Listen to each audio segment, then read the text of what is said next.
কিরে বাবা, এত সকাল সকাল কোথায় যাচ্ছিস? মামা বাড়ি যাচ্ছি। খাও বাবা খাও, বেশি কিছু করতে পারিনি। ও মিনু, জানা টেবিল ফ্যানটা নিয়ে আয়, তোর জামাইবাবুর গরম লাগছে যে। যাচ্ছি আগে জিজুর ফটোটা তুলে নিই, ফেসবুকে পোস্ট করতে হবে তো।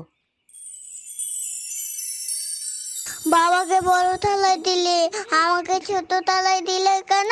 এই যা, ও মিনু, আমার দাদু ভাইরে তুই ছোট থালায় খেতে দিলি? ও ছোট বলেই ছোট থালায় দিয়েছি। বাবার মতো আমাকেও মাছ ভাজাটা বড় দাও। আগে ওটা খেয়ে শেষ কর, তারপরে বড় মাছ দেবো। এই শুনছো, জামাই তো এখানেই বসে আছে, গিফটটা তাহলে এখানেই দিয়ে দাও। আমিও তো এখানে বসে রয়েছি, আমাকেও গিফট দাও। তাহলে তুই বিয়ে কর, তোর শ্বশুর বাড়ি থেকে অনেক গিফট পাবি। বিয়ে? ঠিক আছে, তাহলে আমি কালকে বিয়ে করবো। তাহলে আমি অনেক গিফট পাবো তো।